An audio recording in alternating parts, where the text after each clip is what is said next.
कभी अगर बनना हो तो बाज बनना, लेकिन कभी तोता मत बनना। तोता बोलता तो बहुत है लेकिन ज्यादा ऊंचाई तक उड़ नहीं सकता। बाज बोलता बहुत कम है लेकिन सबसे ऊंचाई पर उड़ता है और बाकी पंछियों का राजा होता है एक बाज। आज मैं आपको 5 ऐसे पॉइंट्स बताऊंगा जो कि हर इंसान को बाज से सीखना चाहिए और लाइफ की बहुत बड़ी लर्निंग है। इन 5 पॉइंट्स में नंबर 1 ईगल फ्लाई अलोन, बाज अकेले उड़ता है और बाकी पंछियों के मुकाबले सबसे ऊंचाई पर उड़ता है। बाज अकेले उड़ेगा लेकिन कभी भी चिड़िया और छोटे बच्चों के साथ नहीं उड़ेगा। बाज हमेशा या तो बाज के साथ उड़ता है या फिर अकेला उड़ता है और इससे हमें ये सीख मिलती है कि छोटी सोच वाले लोगों से हमेशा दूर रहे और अकेले रहो, क्योंकि यही वो समय है जब खुद को जानने का असली मौका मिलता है। नंबर 2, बाज का विजन बहुत ज्यादा क्लियर होता है और बहुत ज्यादा स्ट्रांग होता है। बाज अपने शिकार को 5 किलोमीटर दूर से ही देख लेता है और जब एक बार उसे अपना लक्ष्य दिख जाता है तो उसके बाद चाहे रास्ते में कितनी भी मुश्किलें क्यों ना आए, वो अपने लक्ष्य को हासिल करके ही दम लेता है।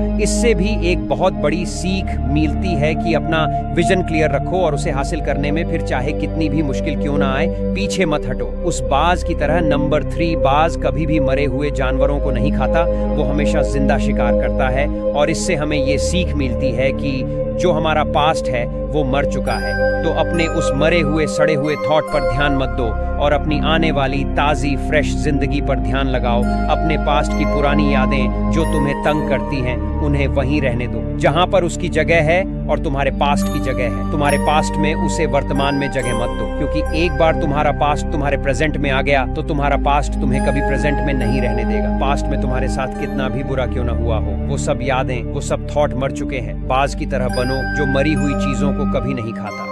नंबर 4, जब आंधी तूफान आते हैं तो बाज बहुत ही ज्यादा एक्साइटेड हो जाता है। जब बारिश होती है तो सारे पंछी छुपकर बैठ जाते हैं, लेकिन बाज को बड़ा मजा आता है। जब तेज हवाएं चलती हैं तो बाज उन हवाओं के सहारे और तेजी से ऊपर की ओर उड़ता है और ऊपर उड़ते उड़ते इतना ऊपर उड़ जाता है कि बादलों से भी ऊपर पहुंच जाता है और इससे भी बहुत बड़ी सीख मिलती है। मुसीबत में मजा ढूंढो, और नेपोलियन ने एक बार कहा था, हर बड़ी चुनौती अपने साथ में एक बहुत बड़ा अवसर लेकर आती है। तो उस बाज की तरह तुम भी अपने अवसर को पहचानो और जिस दिन तुमने अपने अवसर को पहचान लिया तो सारी मुश्किलें तुम्हारे नीचे होगी और तुम उन मुश्किलों के ऊपर होगे। नंबर 5, बाज हमेशा अपने घोंसले में से सॉफ्ट घास को निकाल देता है ताकि बाज का जो बच्चा होता है वो उसमें कंफर्टेबल ना हो सके, क्योंकि अगर वो घोंसले में कंफर्टेबल हो गया तो वो वहीं रहना पसंद करेगा। लेकिन बाज कभी ऐसा होने नहीं देता। बाज एक पंछी है और उसे भी ये बात पता है, there is no growth in comfort zone. लेकिन हम तो इंसान है ना,